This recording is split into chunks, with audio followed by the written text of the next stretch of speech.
ఏమండి నేను అన్ని ఆన్లైన్లోనే ఉన్నాను. నేను మంచిగా ఫామ్ హౌస్లో ఎంజాయ్ చేస్తున్నాను, చిల్ అవుతున్నాను. నా మీద ఈ ఫేక్ న్యూస్ వస్తుంది. ప్లీజ్ వేణు, నేను మళ్ళీ చేస్తాను. మన వాళ్ళు కంటిన్యూస్గా కాల్ చేస్తున్నారు. ఒక వీడియో బయట రిలీజ్ చేసేసి నీకుతో మాట్లాడతాను. ఓకే మా, థ్యాంక్ యూ. హాయ్ అండి, నేను ఎక్కడికి వెళ్ళలేదు, నేను హైదరాబాద్లోనే ఉన్నాను. సో ఒక ఫామ్ హౌస్లో ఎంజాయ్ చేస్తున్నాను, చిల్ అవుతున్నాను.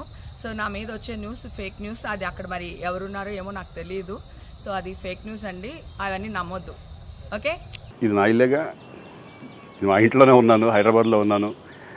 సో నేను విన్నాను పొద్దున్నుంచి, నాకు ఫోన్లు రావడం జరిగింది. నేను కూడా వీడియో క్లిప్ చూశాను. మన మీడియా మిత్రులు చాలామంది నన్ను అడిగి క్లారిఫై చేసుకున్నారు. వాళ్ళ దాంట్లో రాలేదు నాకు తెలిసి. చాలా ఇట్లా శ్రీకాంత్ ఇలా బెంగళూరులో రేవ్ పార్టీకి వెళ్ళాడు, హేమ వెళ్ళింది, ఈ టైప్లో ఏవో వచ్చినాయి. నిజంగా నాకు నవ్వు వచ్చింది. ఇంట్లో వాళ్ళందరూ నవ్వుకున్నాం. ఇదేంటిది, మొన్న ఏమో విడాకులు ఇచ్చి పిచ్చేశారు నా భార్యతో, ఈరోజేమో రేవ్ పార్టీలకి వెళ్ళాడు అని వచ్చేసినాయి. కానీ ఒకటి, వాళ్ళు కొంచెం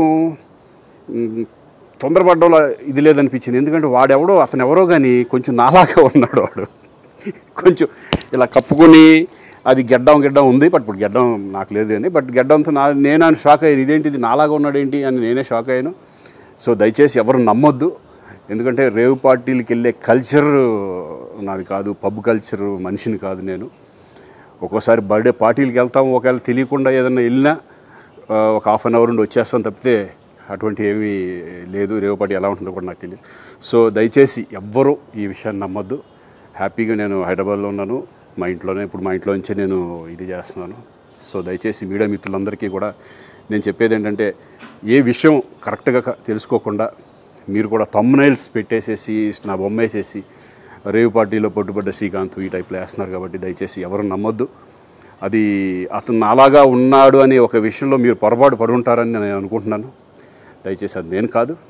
థ్యాంక్ యూ. ఇటువంటి అన్నీ కూడా నిజంగా కొంతమంది, వాళ్ళందరికీ నిజంగా థ్యాంక్స్ చెప్పుకుంటున్నాను నేను. కొంతమంది మీడియా మిత్రులు నాకు డైరెక్ట్గా తెలుసు కాబట్టి, వాళ్ళ ఫ్రెండ్స్ లాగా నన్ను ఇచ్చేస్తారు కాబట్టి, వాళ్ళందరూ నన్ను డైరెక్ట్గా అడగడం, నేను చూసి ఇద్దరు నవ్వుకోవడం, వాళ్ళు వాళ్ళ దాంట్లో వేయకుండా చూశారు కొంతమంది. వాళ్ళందరూ కూడా నేను థ్యాంక్స్ చెప్పుకుంటున్నాను. దయచేసి ఇవన్నీ నమ్మొద్దు. అందరికి నమస్కారం, నేను మీ జానీ మాస్టర్. నేను హైదరాబాద్లో మా యూనియన్లో TFTDDA ముకురాజ్ మాస్టర్ గారు మా యూనియన్ స్థాపించిందనమాట. ఇది నా క్యాబిన్, షేక్ జానీ బాషా ప్రెసిడెంట్గా ఇది నా క్యాబిన్. అంటే నా ప్రెసిడెంట్ పోస్ట్కి మా యూనియన్లో ఉంటుంది. నా తమ్ముళ్ళు, నా అన్నలు ఉంటారు కదా కొంతమంది, రేవ్ పార్టీలో దొరికానని చెప్పి సంథింగ్ ఇంకేదో రేవ్ పార్టీలో ఉన్నారని చెప్పి, అలాంటి ఏం లేదు. మా ఎలక్షన్స్ తర్వాత హైదరాబాద్లో మా డాన్సర్స్ యూనియన్లో కొన్ని వర్క్స్ ఆగిపోయి ఉంటాయి. సో వాళ్ళందరూ ఆ వర్క్స్ అన్నీ చూసుకుంటున్నాను. అలానే చాలామందికి, నా ఫ్రెండ్స్ కొలీగ్స్కి బాగలేకపోతే హాస్పిటల్స్కి వెళ్ళటం జరిగింది. సో వాళ్ళని విచారించి వాళ్ళు మంచి చెడు చూసుకోవడానికి వచ్చాను. అలానే నిన్న లైవ్ కూడా వచ్చి చాలామంది చూసారలేదు తెలీదు. నిన్న నైట్ నేను డైరెక్టర్స్ డే, మన డైరెక్టర్స్ గురించి అందరూ కలిసి ఒక ఫండ్ రేజ్ అని చెప్పి ఒక షో చేశారు. ఆ షోలో కూడా ఉన్నాను నిన్న నైటే. సో అక్కడ కూడా ఎంజాయ్ చేసి వచ్చాం. ఫస్ట్ ఆఫ్ ఆల్ ఏంటంటే, హాలిడేస్ వచ్చిన తర్వాత పిల్లలకి ఏ చిన్న వాళ్ళని బయటికి తీసుకెళ్ళడానికి కూడా నాకు టైం లేకుండా ఉంది. పార్టీ, రేవ్ పార్టీ అంటున్నారు. అసలు మామూలు చాక్లెట్ పార్టీ ఇద్దామన్నా కూడా మా పిల్లలకి టైం లేదు. సో జూన్ 4 పార్టీ అనేది, జూన్ 4 ఆంధ్రప్రదేశ్ మొత్తం ప్రతి ఇంట్లో పండుగ చేసుకుంటారు. సో అది పార్టీ అనేది. Okay, so now I'm happy. నేను ఎక్కడికి పోలేదు, నేను బాగున్నాను, నేను ఇక్కడే ఉన్నాను, మా యూనియన్లో ఉన్నాను, హైదరాబాద్లో ఉన్నాను. అందరికీ నమస్కారం.